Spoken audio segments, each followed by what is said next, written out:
Hello दोस्तों, हमारे channel में आप सभी का स्वागत है। नमस्कार, प्रणाम।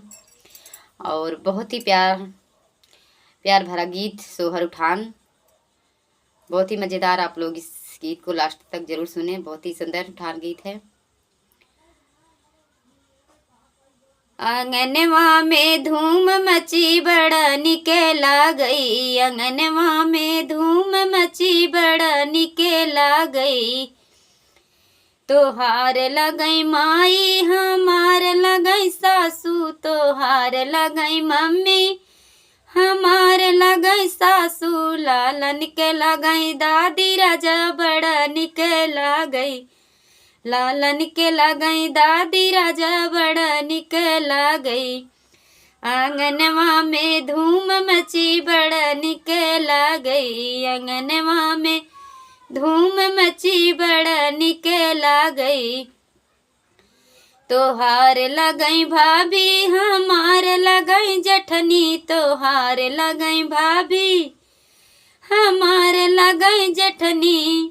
लालन के लगई ताई राजा बड़ा निकला गई, लालन के बड़ी मम्मी राजा बड़ा निकला गई। आंगनवा में धूम मची बड़ा निकला गई, आंगनवा में धूम मची बड़ा निकला गई।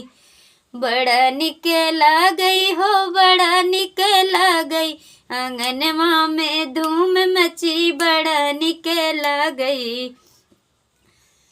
तोहार लगई भय हो हमार देवरानी, तोहार लगई भयो हमार देवरानी। लालन के लगई चाची राजा बड़ा निकला गई, लालन के लगई चाची राजा बड़ा निकला गई। आंगनवा में धूम मची बड़ा निकला गई, आंगनवा में धूम मची बड़ा निकला गई।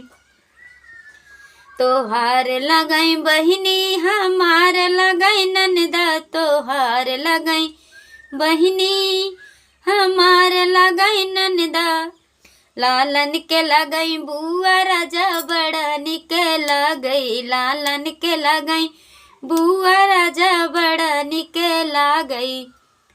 आंगनवा में धूम मची बड़ा निकला गई, आंगनवा में धूम मची बड़ा निकला गई। तो बहुत ही प्यारा स्वर उठान गीत आप लोग जरूर सुने और कमेंट के माध्यम से ज़रूर बताएं कैसा लगे। और जो भी दीदी बहन आप लोग हमारे गीत को सुनकर कमेंट में लिखती हैं और सब्सक्राइब करती हैं, हम उनका चैनल सब्सक्राइब करते हैं। और तहे दिल से आप लोग को धन्यवाद सपोर्ट के लिए। और हम भी आपके चैनल को सब्सक्राइब करते हैं और गीत को भी सुनते हैं।